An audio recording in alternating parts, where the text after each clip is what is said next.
When you live in long-term poverty, you have to depend on services that are delivered with suspicion and disdain, making you feel humiliated. The media and politicians speak about the poor in derogatory terms, like lazy, scroungers, feckless parents and the underclass. This stereotyping of all poor people dehumanises them in the eyes of others.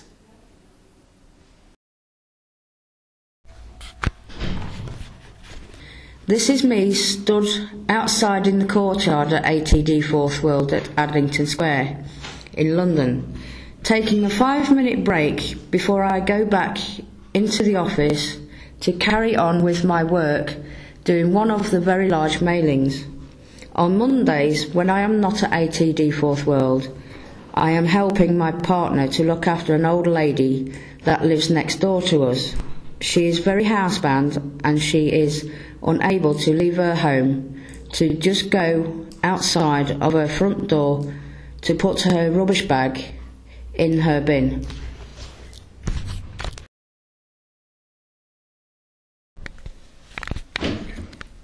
I'm a pensioner who has a young wife who is now in a wheelchair, so being a lifetime carer, I need to enable her to be happy and independent, especially when I'm not there or when I'm busy with the charity. That's when we suffered exclusion. They helped us when we lost our child to unwilling adoption. Now, in return, we can help others to achieve dignity again. The charity flew me to Lisbon to have a personal chat with the Dalai Lama on behalf of other excluded families. I was impressed at how he also overcame exclusion in a really big way. It made me realise if he can, and I can, you can too. The local supermarket wanted to make our home into a car park. They wanted us to move us anyway and take away our home. But we stood up for our rights. We wanted an acceptable housing replacement. After a 7-year-long legal struggle, we succeeded, and a new block of flats was built for us and the other residents. My wife cut the ribbon to open the new flats. Together we achieved, no longer excluded, but proud of our newfound dignity, out of exclusion and into dignity.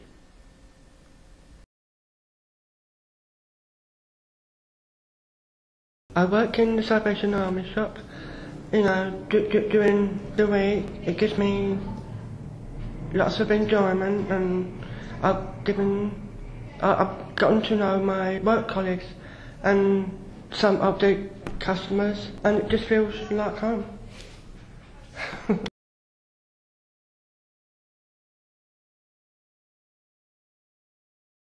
I have 3 adult children, but have since before they were born always been involved in some kind of community volunteering, often due to living in areas of high deprivation and need.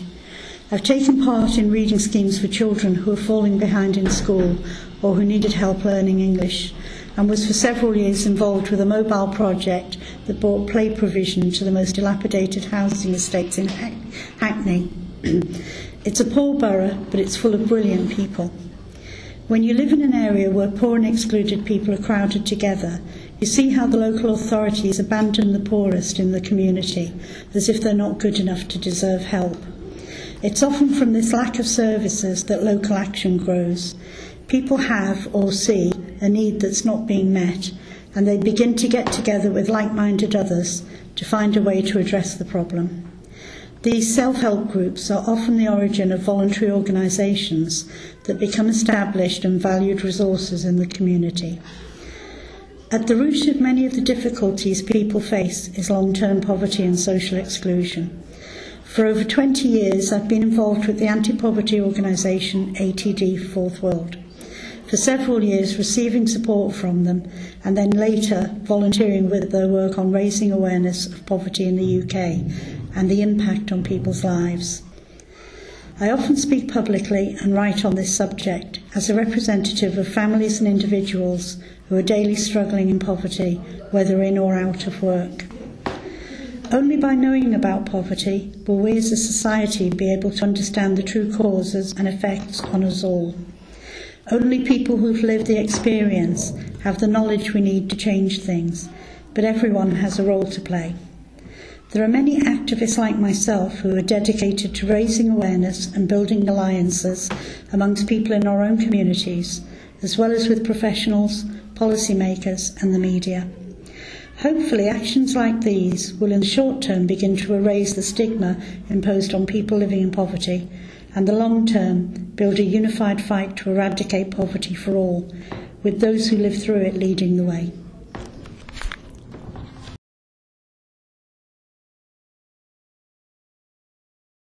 Living life under the hammer of authorities lends itself heavily to stereotyping from others. However, some of the poorest people can make the biggest differences. With no employment, my own contribution through friendship and listening is felt on an international scale. Just being there to share time with others who are isolated tremendously boosts confidence. To highlight the importance of the poor, I feel I must mention the low-paid people without whom businesses would fail. Our checkout clerks, who are the only face of companies that customers can see, and the cleaners who work all night to ensure office staff can work safely and efficiently.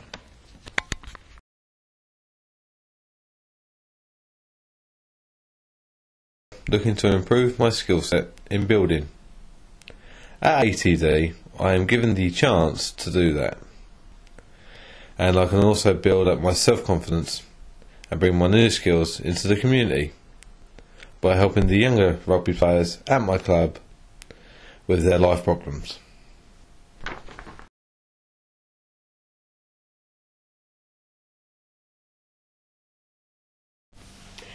I help to enrich young people's lives. I do this by volunteering at a youth centre and encouraging young people who are looked after by the local authority to participate in activities. I also teach dance to autistic and ADHD affected children on a Wednesday and Saturday.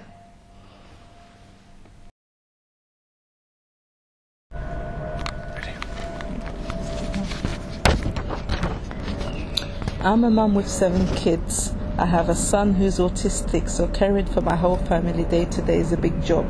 I take the two younger ones to school every day.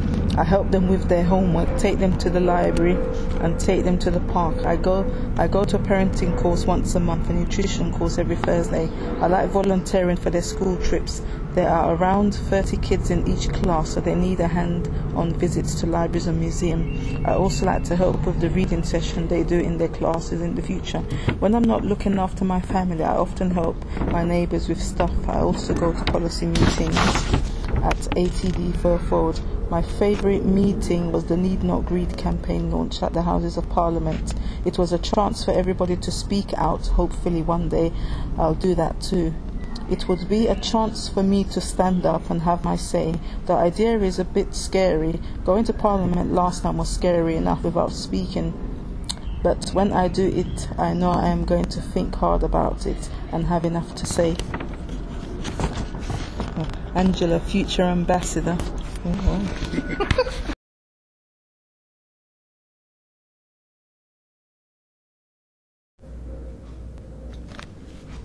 Right, I'm Seamus, defender of human rights.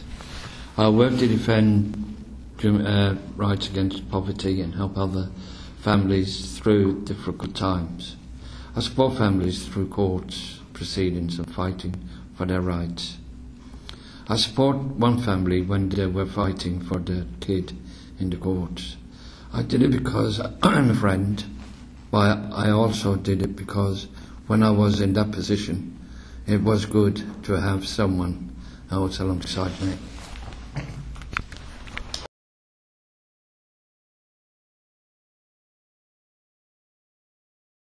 For the last 2 years or so, I have been supporting Rita, a close friend of mine. Rita has been very ill. I would go round to her flat and do a bit of shopping for her.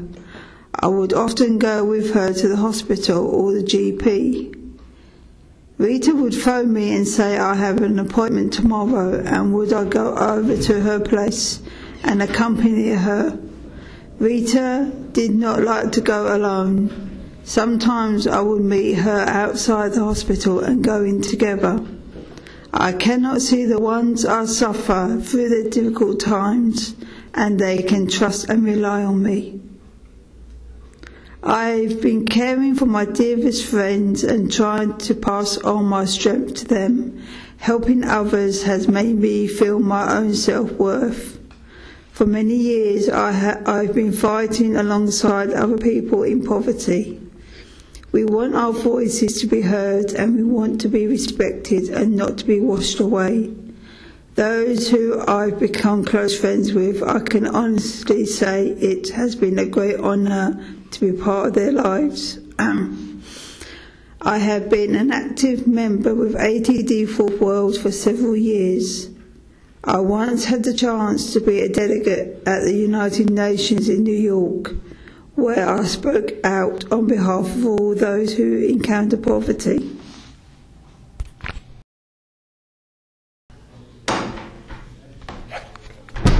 I like to write a poem because I can express my thoughts easier than speaking them. I wrote a poem for my friend Alice. She's a cheerful, bubbly woman who loves life to the full. I try to help her, help looking after her 4 children. Sometimes take them for the weekends and help with her shopping. The most enjoyable thing is doing the children's parties and seeing the joy on their children's faces. It seems like for that moment they put all their troubles behind them. I have been helping Alice and her children for 15 years. I will continue helping her as long as I can. Everybody has a story to tell, whether it's big or small. This is my story. I think every story should have a beginning, middle and an end, and then my story will be told, and then it will be unfolded, written by me, Georgina.